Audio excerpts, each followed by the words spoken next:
Kan dhaggeeffachaa jirtan kun raadiyoo Arraata Biyyoolessa Oromiyaati.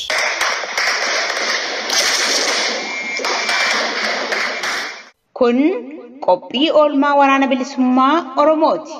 Qophiin keenya oolmaan waraana bilisummaa Oromoo wiixata roobii fi sanbata duraa oduutti aanee kan isiniif dhiyaatu ta'a.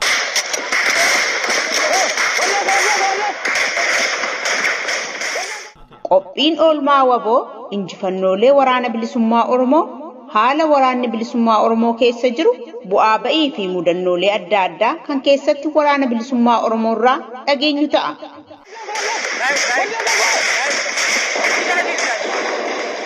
Kun qophii keenya oolmaa waraana bilisummaa Oromooti.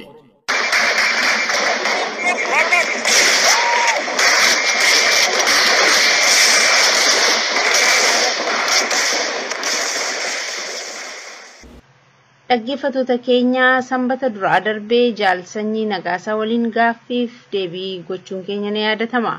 Har'a immoo kutaa lammaffaaf isa xumuraa isiniif qabannee dhiyaanneerraa nu caqasaa.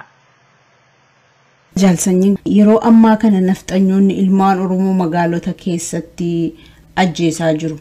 Akkasumas illee waraana nafxanyaa sirna nafxanyaa sana gadi deebisuudhaaf jiru naannoo Amaaraatti leenjisanii gara Finfinneetti galchaa jiru. Akkuma kana dura yoo quba qabaattan karaa ajaja Dammaqa Mokonniin Finfinnee galan sanaatti jechuudha. Mee uummanni Oromoo maal gochuu qaba keessattuu uummanni Oromoo Finfinnee fi naannoo Finfinnee jiru kana maal gochuu qaba akkamitti qophaa'uu qabu jettu? Kana Akanti jalqaba kaayanii waan kana wata ture ada umma keenyatti ada dandeenyu karaa dandeenyu fi amma dandeenyu jechuun wata ta'ee ture. Wata keenya maal inni biyyi kun gara itti deemti akkamitti deemti waan nama ta'aa jiru kun maal inni sababni ollaa biyya kanaa jiran yookaan ollaa Oromoo jiran akkamitti akka isaan hidhachaa jiran uummata Oromootti ada dandeenyu himaa ture. Kan bira kan taate uummanni keenya meeshaa duriidhaan illee gara agartee saboota birootti akka inni gurgurullee amma dandeenyu itti haasaa turre barsiisaa turre godhaas turre. Egaa addunyaa kana gubbaarratti humni addunyaa kana gubbaarratti afaan qawwee akka ta'e warri adiis beekaa gurraachi beekaa namni kamiyyuu beeka. Haddana tokko sii kaasa. Amma warreen amma mootummaa namna aangoo irra jiru kun eenyuudha ofii afaanin dubbeedhaanii warri TPLF fi warri biyya kana keessatti Oromiyaa keessatti kan uummata Oromoo jeeqaa jiru warra kana ijaaree qawwee hidhachiisee akkas godhee waan isaan itti bakka hin jiru. Warreen kun uummata bittimanii namoota akkas godhan seera cabsanii uummata ijaaranii uummata waldufsiisanii uummata akkas godhanii jedhanii na odeessa namoota akkas godhan kan ammoo seeratti maaf hin dhiyeessine kan jiru sun gaaffii namatti ta'uu danda'an jechuudha gaaffii ta'ee ka'uu qaba jechuudha.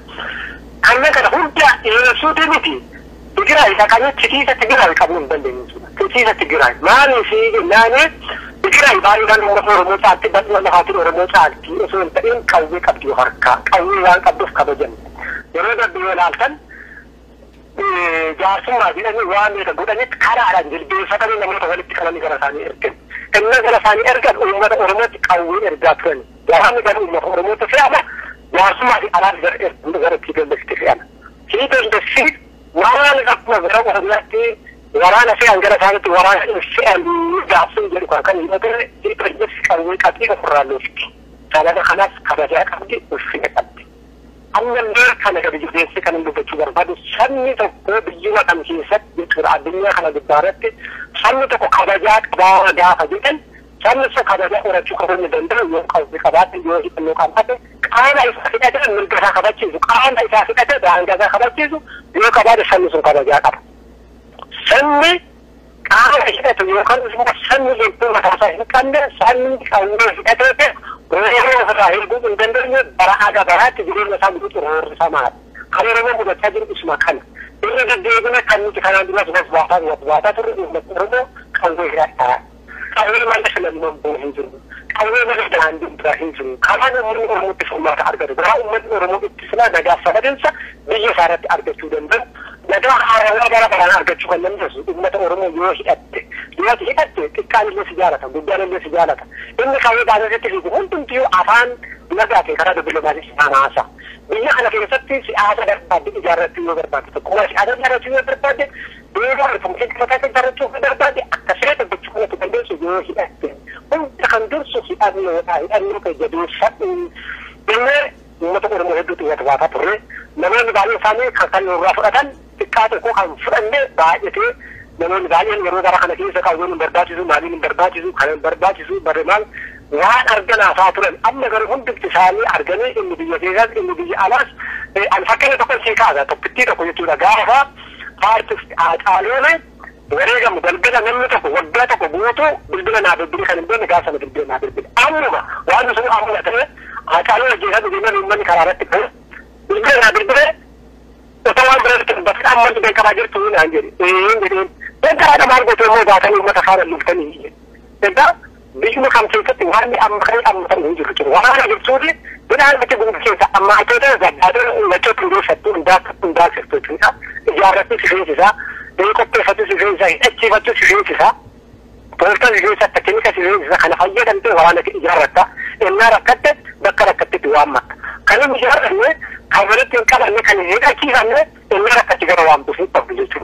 أنا أقول ما تقول رموه هنا أنا تفيدني ما تقول رموه كذا كان نديره الماء كيسان كذا هنا تفتح كذا هر كذا هم لا ما تقول رموه فوقها ورانا ما كيسان كنديره وليس كان تاعن ولا بتوم كيسان كان تاعن أدوان بالس كان تاعن وندم كيسان كذا سين هنا تنسون ما تقول رموه تفتحه يقول كذا سين هنا تنسون ما تقول رموه تفتحه لا يجنن يقول كل فرد كذا زحمة إنه بتفرد كذا الماء رموه تفتحه ورملا كيسة عربي كيسة بالي كيسة ولد كيسة شواء كيسة عارف كيسة جنب كيسة دك ورملا كتقول كيسة إيجا لما كتشو كنا جري أنجلا إيرانا أنجلا هذا أنجلا خلاصة عشان أنجلا كأول خلاصة جاء ما أنجلا كأول خلاصة المال رمو كما تنا بيجي خنا كيسة أنجلا هذا أصلا بيجي خنا كيسة المال رمو إيرا كتشو بور بيجي خنا وبي تاتي هنا أمان أنجلا هذا خلاص Untuk orang kadang berumur orang tinggal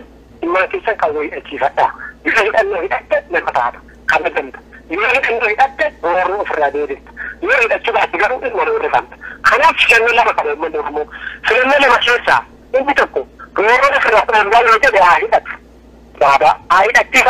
Ini kita cium dan hidup aktif. Ini kita cium dan aktif sekali. Lagi nak kalau benda apa jadi orang itu cepat mesu.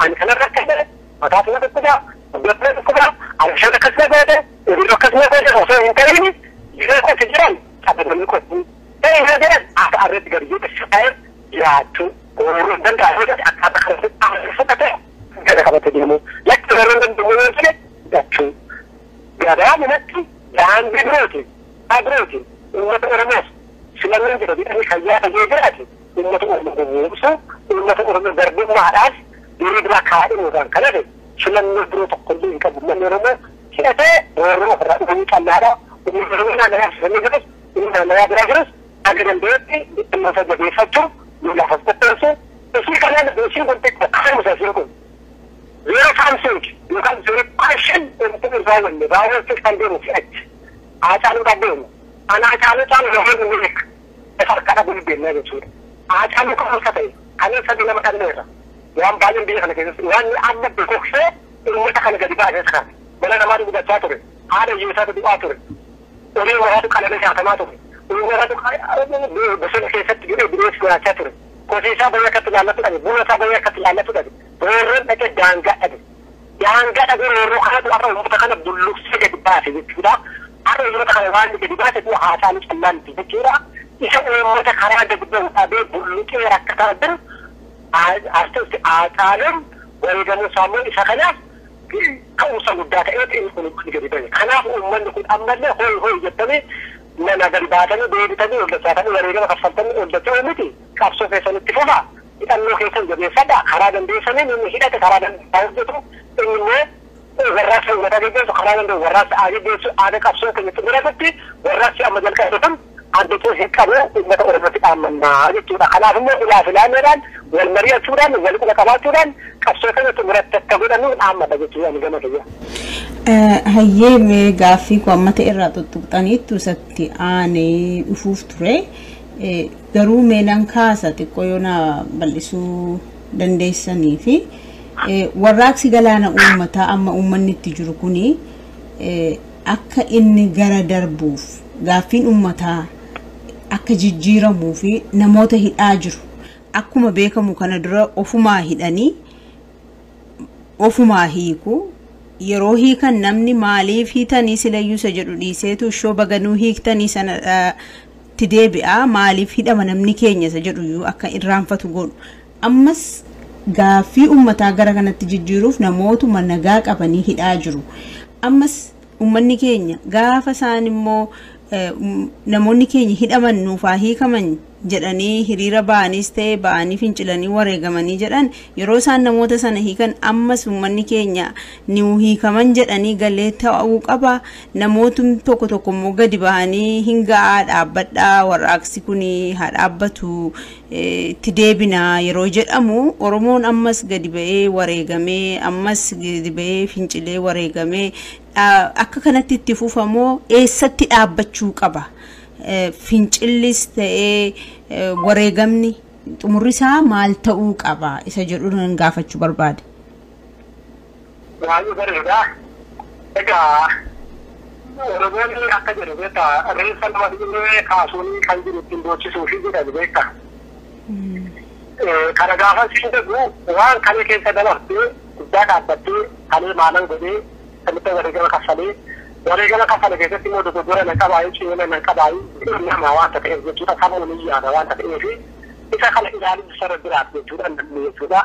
Kanammoo ijoollee qeerroo yaadeenis wal mari'ataa bira ture ilaalaa bira ture warra sakrii gaggeessaa ture keessatti dubbii kamitti dogoggora qabna iddoo kamitti cimeena qabna waan jiru sana ilaala ture jechuudha. Gabaabumatti amma waan nyarsiin jedhu warraansi uummata gaafa gaggeeffamu akeeka gaggeeffamuuf qaba. Akeeka gaggeeffamuu hirmaannaa siin jedhu Inna warraansa uummata gaggeessitu namni hidhamuu waan biraati sun seeruma addunyaa keessa isanis immoo ni caaldaatti biyyoota garaagaraa keessa hin jira.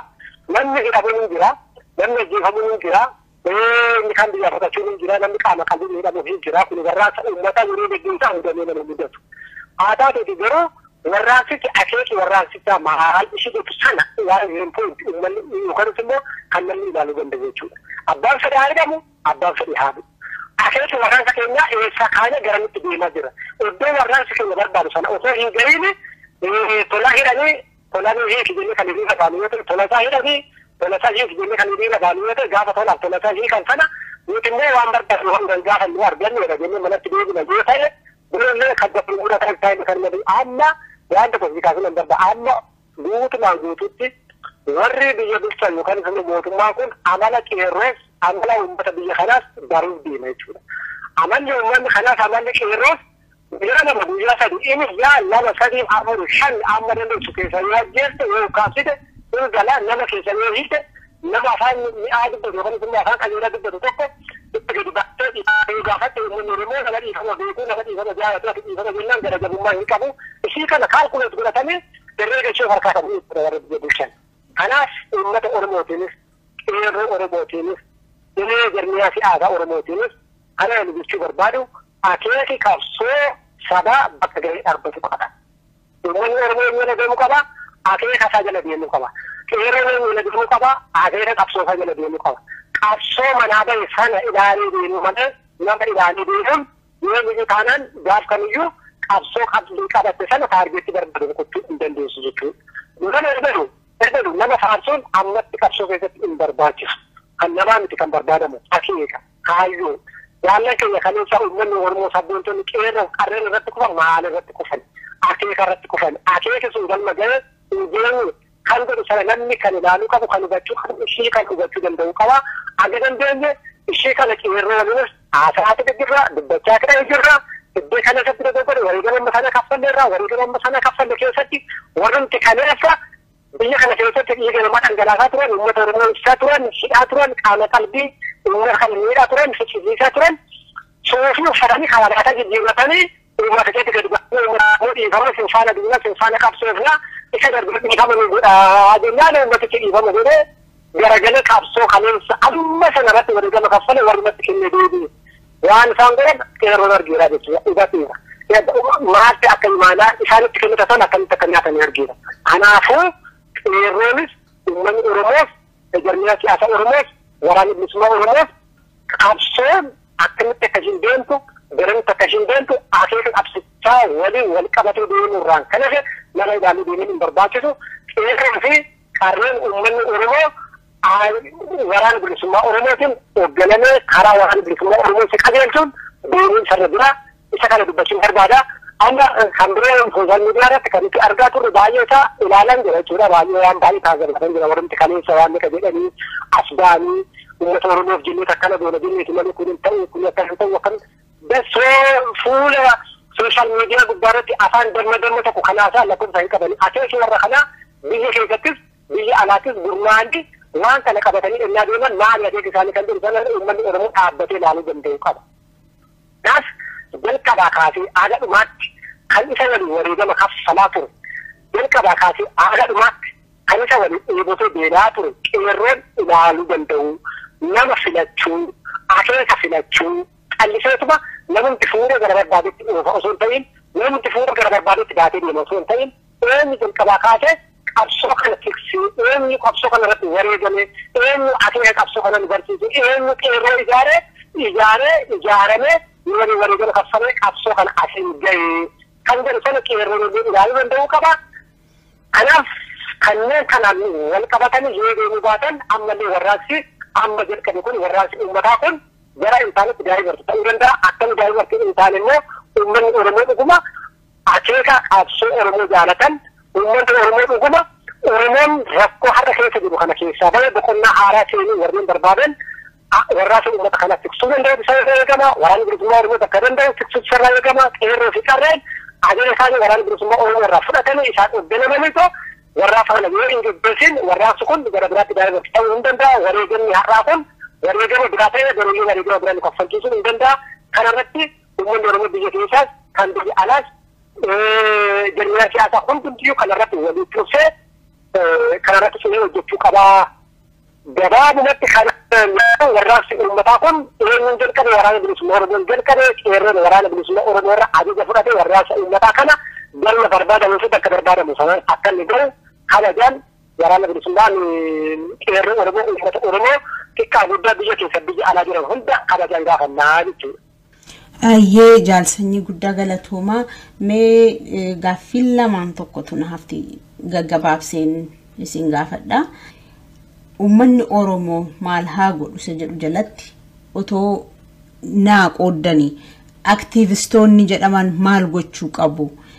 Qeerroon maal gochuu qaba? Oromoonni biyya keessaa alaasa jedhu kan biyya keessaallee baay'ee isaa tuttuqxaniittu keessattuu aktiivistoonnii fi namoonni biyya alaa jiran maal gochuu qabu isa jedhutu waan qulqulluu tokko maaliif namoonni maqaa aktiivistiidhaan yeroo adda addaatti gadi ba'anii waan warraaqsi kun akka dhaabbatuuf yookaan akka kallattii jijjiirratu goggodhanis ni jiru, warri karaa qajeelloorra qajeelchanis ni jiru. Isa kana otoo aktiivistiin Oromoo tokko maal gochuu qaba yeroo ammaatti keessattuu isa jedhutu tuqxaniin barbaade.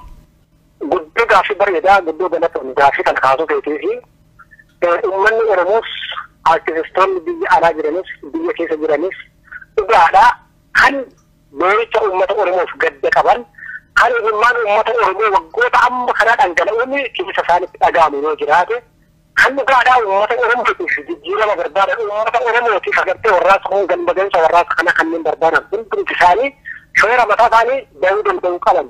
Shoora mataa isaanii bahuu ennaa sun jedhu dhugaadhaa aktiivistoota waan addunyaa beekanii waan biyya kanaa beekanii gaanfa Afrikaa empaayer Itoophiyaa addunyaa kun garamitti deemti akkamitti deemti biyyoonni warraaqsa akkamitti milkaa'anii warraaqsa fidhanii akkamitti walqabsiisanii waan baay'ee dubbisuu danda'u waan baay'ee beekuu danda'u dhugaadhaa waan kana kan tuffachuu keenyaa miti namannaa hin jaalanne fi aktiivistoota keenya uummata keessatti biyyoota ambaa jiran kan biyya keessaa kun immoo sodaa qabanii akka argan akka barbaadan silaa gochuu hin danda'anii ifatti ba'anii kanneen akka kanatti siree kana qaban sarara kana qaban ogummaa qaban sanaan qabsoo kana gargaaruudhaan warraaqsa kun garamitti akka inni deemu inni deemu garuu eenyu irratti hooggananii akka deemu isa godhanii deemuutu sarara eegama jechuudha. Maaliif jennaan abbaan qabsoo kanaa qabsoo kan adiyyuu hoogganuu kan danda'u qeerroo keessa kan jiru har'a qeerroo waliin jireetee kufee kuksisaa kan jiru waraana bilisummaa Oromooti.